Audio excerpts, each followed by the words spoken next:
I don't plan things well, so I don't exactly know I was gonna start this. Can we have everybody stand up with it quickly? I have an idea. All right. So I want everyone in here to look around and pick out Cinema is the all most. of the items that you see are blue. Anything you see that's blue, you don't have to say it out loud, just keep it in mind, all the things you see that are blue. Remember the color blue, the color blue, the color blue. Just look around, take it all in. Now I want you all to close your eyes. And I want you all to think of all the things that are the color brown. Don't you find it a little more challenging to remember what colors, what things in here are brown? That's because your mind is set up in a way that the things you focus on are the things you remember, are the things you always see. But if you open your eyes now and look back at your chairs, the wood is brown, the carpet under the chairs are brown. There's some other brown stuff in here that he's wearing brown. So, maybe I'm colorblind, maybe, yeah. So, one of the things that I want to talk to all of you about is the attitude and the focus. Because I believe that the attitude you show up within a room, in a conversation, in a relationship, determines your altitude. I believe that if you show up with the focus on being successful, if you want to be on that Emmy stage, if you want to be on an Oscar stage, if you want to be the best person you can be, and you show up with the attitude and you really believe it, you can achieve it. And Kaya told you a little bit about my story, and I'm gonna tell you a little bit more. So, this really is how I developed a success-oriented mindset. Yes, you can sit. I'm sorry about that. You can sit. So, this is me today. And Kaya already told you some of these things. I'm an author. I'm a screenwriter. I am a public speaker. I'm also a coach. But this other thing that Kaya didn't tell you, is something that you can probably see, and Tim and I suffer from the same thing. It's the burden of beauty. I'm extraordinarily handsome. I can't hide it. I won't try to hide it from any of you. It's just who I am. I can't change it. I was born this way, and this is just who I am. I'm always this way, and it saddens me when I have to show up in a room and outshine everyone because of how handsome I am. But in that same breath, this is me 7 years ago. I was in a hospital bed, all exposed, weekend, about to have my head cut open, one of my brain surgeries. So although I do appear to be okay, I do have a disability, I do carry a little bit of apprehension, and it sometimes is a little bit scary to navigate the world. But I don't let that stop me. One of my favorite quotes is, do or do not, there is no try. So I do what I can despite all the things I've been through, despite all the things I feel, because I have no choice. And I really believe I'm what the young people call delulu, and that I'm extremely confident in my competence. And my experiences have led me to believe so. So I'm going to tell you about what happened before I became the man you see before you are. It's a pretty swap suit. Yeah, I got some special socks today. I'll show you later. So in high school, I graduated from a class of about 800 people. I was number 6 in my class. I had like a 4.0 GPA.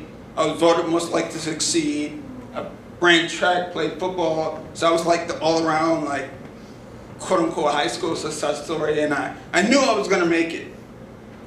Then I went to college.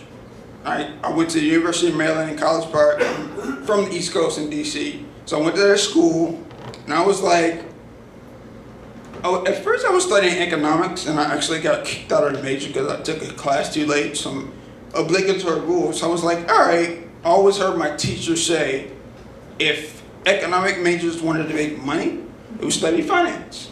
So I transitioned to the business school and studied finance, and I decided I was going to go to Wall Street. And I tried my absolute best. I should have put all the classes. I got the best grades I could. I stayed with the teachers. I was well on my way. But then life happened. Things changed for me. And the exuberant, athletic, excessively good-looking guy that I was, everything changed. And this is what happened during my ordeal with my health. This is after my first brain surgery, what took place on August 15, 2015. I remember how it all transpired. I was still on my path to Wall Street, and I was driving like this 97 black Chrysler with a brown convertible soft top, and I thought I was a man, even though the car was like 97, and this was 2014. And I'm driving on the back roads, and it's windy, and I'm driving, and then my right arm keeps dropping off the wheel, and it keeps dropping off the wheel, and I'm like, did I get hit? Like, am I lifting? I don't understand what's happening to me. And I get to my mentor's house. That's why I was currently taking an internship to get to finance. And I got inside, I sat down and started doing my work, started flipping through papers, making calls, whatever. And he looked at me and was like, dude, are you okay? I'm like, what? Yeah, I'm fine. What are you talking about? And that's what I thought I said. But what he heard was, and I couldn't get the words out. So his wife had to come downstairs and send me to a doctor. That doctor freaked out and sent me to a hospital. And I sat in the lobby of a hospital for 6 hours. And they finally decided to see me. And they got me to take a CAT scan. I sat in the machine, I got out, and they came to me and my family. My mom and dad were there. And they said, hey, Mr. Glover, there's something in your brain that shouldn't be there. I'm like, all right, well, I'm in the hospital, so like, fix it. And they were like, no. So I was like, okay. It was like, well, let's go to another hospital. This is a more swanky hospital. So I got there, and I took, they said, oh, bring him in, we're gonna give him an MRI. Those machines are the worst in the world. Like, you have to stay still, and it makes all these noises, and you can't move for like an hour. So I got out of that, and I'm like, all right, so they're gonna know what to do. Hey, Mr. Glover, there's something in your brain that shouldn't be there. And I'm like, I'm in hospital, so like, fix it. And they were like, no. So they sent me home, and 2 days later, I lost my vision, lost my balance, and I was having really bad headaches. So that's when I got back to the hospital this particular date and had my first brain surgery. It was the 10-hour procedure, but because of arrogance of youth, I think I left the hospital a week later, and I returned to school. And for what it's worth, I was feeling fine. I was like, I'm 20 years old. I just had brain surgery. I'm surviving. I'm Superman. So when I got back to school, I'm kind of bragging about it. And when you go back to school in college, outside of the classes, you party and drink. And because of my arrogance, because I wasn't aware of the medical condition, really nobody in my family had ever dealt with this, I immediately started drinking. And I remember feeling really weird, like I wasn't getting drunk, but I was falling all over the place. And I went back to my room and I grabbed the papers, and it said in big, bold, black letters, do not consume alcohol. And I was like, well, this isn't gonna age well. And then it got worse for like a week, and then there was a day where I had a really bad headache for like 13 hours. I'm talking about having a headache with something like knocking against your head and you can't think straight. And I went up to my room and I tried to go to bed. And this is September 17th. And around 5 a.m. on September 18th, I had a stroke. And there are no pictures or no videos to describe how I felt or what I went through, because I was alone in my room by myself in the dark, falling all over the place, throwing up, and it changed everything for me. It took away what I thought I prided myself on, my athletic abilities, my ability to do everything by myself. It was, at 20 years old, having a stroke I would describe as one of the worst things I've ever been through, because it robbed me of who I thought I was. So, fast forward, I recovered from the stroke, went back to school, everything was going well, and then I went to have a routine checkup appointment after another MRI with my surgeon, and I went to his office. He dropped his head. He said, I don't know how to tell you this, but the mass in your head, I had something called a cavernous malformation, like a grape-sized thing in my brainstem. And it's growing back, and it's growing back bigger and faster. And I'm like, all right, well, again, I'm in the hospital, so like, fix it. And he was talking to my parents about what it can do, and something in me, like Delaney was talking about, that voice just spoke to me, just schedule it now. And he was like, I just blurted out, let's get it scheduled, let's do it now. And he looked at me and was like, you don't want to think about it? And I was like, no, I just wanted to get it done. So on October 1st, 2015, this is a year later, I had my second brain surgery. This was a point I reached, I think, before the surgery, that I did not want to live anymore. I was like, I'm 21 years old. I can't do what other 21-year-olds can do. I don't think my career is going to be an option anymore. I want out. And I had that surgery, and I went under. And I was like, if I don't wake back up, that's fine. 12 hours later, I woke up, and the first thing I said to myself was, fuck, I gotta go through this again. And this was the most physically demanding recovery process and the most painful. Because when the doctor was describing me what he was gonna do, he mentioned something called a spinal tap. I don't know if anyone is familiar with a spinal tap, but it is painful. I can take pain pretty good. I used to box and play football, so like physical pain I could take. But on a scale from 1 to 10, that spinal tap was like a 37. Every time I blinked, every time I moved, every time I breathed, it was painful. And it had to be left in for a week to drain whatever fluid they were dealing with. And as a result, every hour, on the hour, they give me an injection of fentanyl. And I would come to find out later, fentanyl is like heroin on steroids. So when they would give it to me, I would be like euphoric, like please, please, please, please. But it started to crush my chest cavity, and I couldn't breathe. So they switched me to Percocet. But those two combined led to an opioid addiction.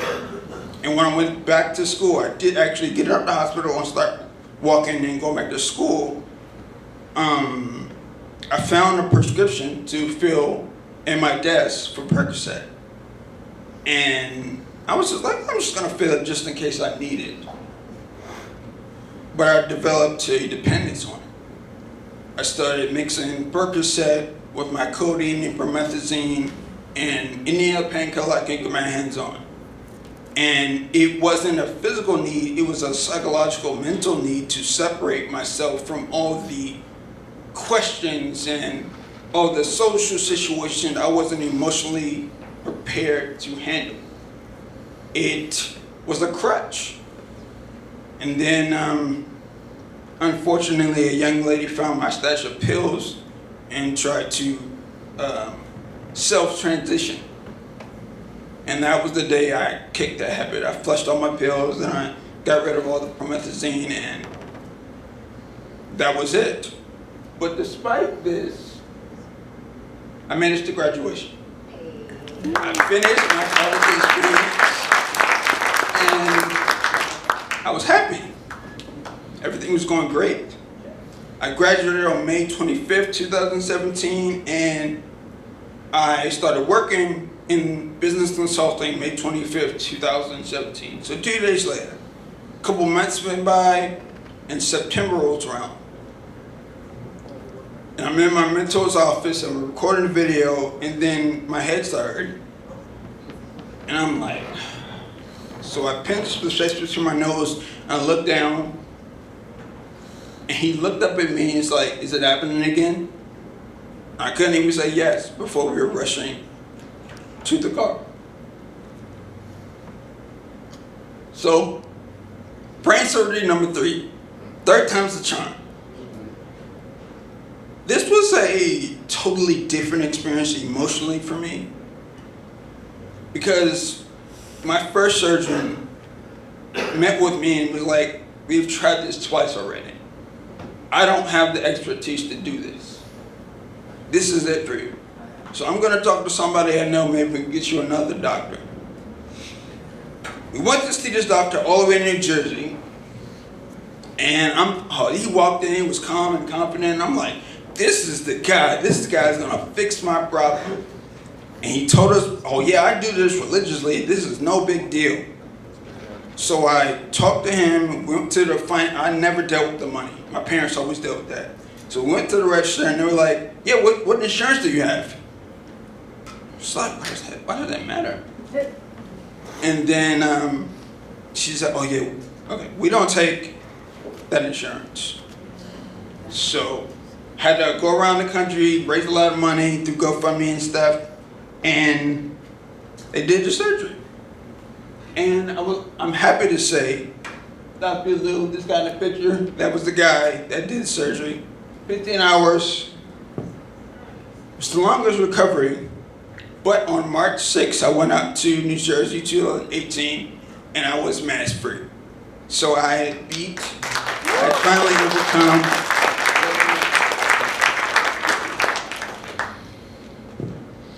And now we're into the after. I wrote a book called Favor. It's like 200-something pages. Kai just told you about it. I wrote it by myself, and I wrote it, I believe, with one hand. Yep, that was around the time I was writing it. I started on July 2018, and I wrote it, and I was like, I'm never going to write a book with one hand. And then I think 10 months later, I finished it, put it out, and I was pretty happy about that. And then my best friend, who's like, yeah, I'm doing this thing called manga. So he does like Japanese comic books and stuff like that. And he's like, we should write a story together. And I was like, no. I just wrote a book. Like, why would I? No, I'm not doing that. He's like, come on, man, we should write a story together. And I was like, I just wrote a book. Like, I'm not writing anymore. So he wore me down, and eventually I wrote my first script in 3 days. And it was called Presence of Jeju. About 105 pages, but to be honest, it was not good, and it was overwritten. But I had done it, and this is back when the time where I was really anxious about getting my stuff protected, so I sent to the copyright office, and I got the paper, and I was like, yeah, I wrote a script. But then after I wrote it, I'm like, all right, I wrote a book, I wrote a script, now I'm gonna go back to Wall Street I'm going to go back to what I thought my life was supposed to be. But something about, I kept looking back at the script, and I realized I got a bug for it. I realized I like telling stories. I realized maybe there's something in it, in this for me. So fast forward to 2022, and I was like, if I'm going to be a writer, I need to talk to at least 150 writers. So I'm DMing people on Twitter, Instagram, and I saw Kaya's tweet pop up about some advice. I was like, well, she's an executive. She's not going to respond to me. So I sent the DM, and she replied. I was like, oh shit, like, what am I supposed to say to her? And then we talked, and I've been with EBS ever since. And that's kind of led me to where I am now. But in all that story, why is attitude important? For me, there are two reasons your attitude is very important. The first, can anybody tell me what the saying is for this picture? You get more bees with honey instead of vinegar. I think about this when I'm approaching people, even that I don't know, because it's important. They may not remember what you said, but they remember how you made them feel. So, the first reason, rejection is a part of the game. Always. I have a folder in my phone with pictures of just endless, yeah, it was cool, but no. Thank you, no. We're going a different direction, no. Thank you for applying, no. And sometimes the email is so simple, it's just like, no. I'm like, all right. But like I said, I'm a little bit delusional in that when people say no to me, I'm like, oh, so I'm closer to a yes. I'm closer to a yes. I'm closer to a yes. So that's how I take rejection. And I would invite you all to be the same way, because this industry is ruthless. And you're going to get told no. You're going to get told your project is crap. But just keep pushing. Rejection is a part of the game. The second is that people remember you. And one of those rejections I got was from a particular show I campaigned for 300 days, and it was an HBO show. And my script made it all the way to the halls of HBO before they told me no. But my script is in HBO, and they like my voice. So they're gonna remember me. And if they don't remember me, I'm gonna make sure they remember me, because that show has season 2 and 3 and 4 and 5, and one of those seasons they gotta hire me. That's all I'm saying. So people remember who you are. So how do you do it? Have you ever looked at a window when it's raining? There's 3 types of people I like to say. Some people don't even get past the window pane. They just look at the stains on the window. Those are the people I call the pessimists. Then there are people that state the obvious. Hey, it's raining outside. It's like, no shit, we all see the rain outside. And then there are those people like me. And you see that glow behind the rain. I see the sun coming up through all the negative opportunities. And you call them delusional, you call them optimists. I just believe that every test I face will lead to a testimony. So here's the practical steps, and I'll be quick about it. Curate your environment. What you listen to, what you hear, what you see, what you watch, what you eat, all affects who you are and how you show up. So I would invite you all to monitor that. Where you work at, who you hang around, places you go, the people you meet, all of that you can curate to be your best self. Develop daily practices. So meditation, prayer, stretching, Pilates, working out, running, all of those things are part of regulating yourself if you can do them on a daily basis, and they really help curtail the negative influence that sometimes try to sneak in. I would invite you all my writers in here, this is some advice you can spread to every other profession. Write the vision, feel the vision, be the vision. If you write it down and make it plain, there have been so many times where I've written stuff down. Like, I remember writing before I met Kaya, I'm going to be a part of EBS. I don't know what that means. I never told her that, actually. I'm just telling her that now. But when you write it down, it's something in your subconscious absorbs that and becomes your reality. Celebrate the small wins. Did you finish the script? Do you have a good meeting?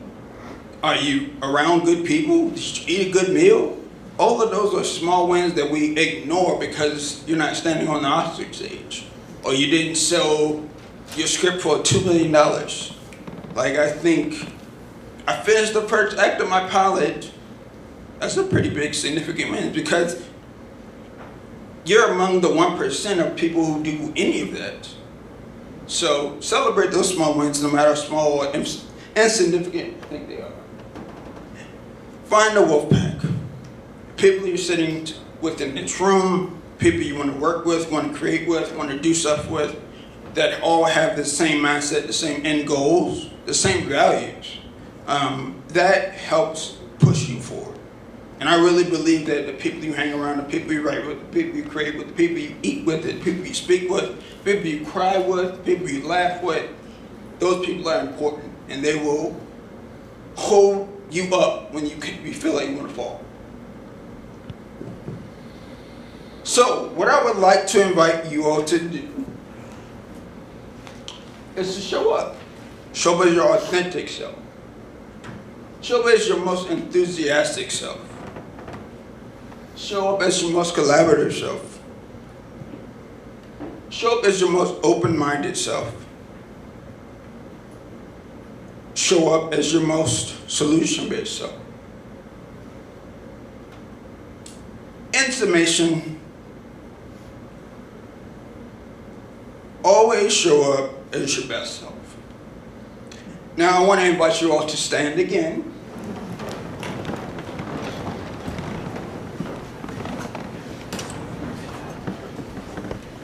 My friend Aeon asked me a question. I was sitting in the green room kind of watching the whole presentation. She said, "Hey, what happened to your arm?" Because I'm wearing this brace. And I don't typically wear this brace. Actually, I don't wear it at all. I just wore it so it wouldn't be awkward today. But in 2018, I was at the 5-star hotel at a business meeting. And I'm shaking hands, I'm willing and dealing, I'm in my pinstripe suit, looking great, looking amazing like I always do. And I went to shake this guy's hand. And because my right hand isn't that usable anymore, I usually use my left hand and I stick it out this way to accommodate other people. And he looked at me and said, "What the hell is wrong with you?" And I was like, a bunch of emotions flew through my head. It's like shock, shame, but also where I'm from, I should have just hit him in the shit. So like, but I didn't do that, obviously. I'm not in jail. But what I would invite you all to do, I could have felt shame, I could have got violence, could have been angry, but instead I chose empathy. He didn't know what I'd been through. He didn't know where I come from. He didn't know I had a stroke. So when you're in these rooms and people say things that are insensitive, they don't know you, recognize that they're just people. And sometimes ignorance makes them do things. Sometimes practice ignorance makes them do things and say things that don't speak well of them as a human being. So choose empathy and see your career skyrocket. So now, close your eyes. I'm not going to do the color thing, so you can let that go. I want you to imagine yourself in your most authentic, most enthusiastic self and think about your biggest goal ever. I want you to see that goal I want you to feel that goal. What are you wearing? What do you smell like? What did you just eat before it happened? Who's in the crowd? Where are you at? Did you finish the script? Did you sell it for $2 million? Are you winning an Oscar or winning an Emmy? Are you directing your first feature film? Whatever it is, I want you to just feel that. I want you to just feel that. I want you to think about how it smells. I want you to think how it feels. I want you to think about how it tastes in your mouth, the air in the room. I want you to just take that with you. And then what I want you to do when you leave today, if you can still remember this feeling, I want you to write it down. And then when you achieve that goal, I want you to call me and let me know that you did it. My name is Quan. You can open your eyes now. My name is Quan Glover. That's my story, and I'm sticking to it.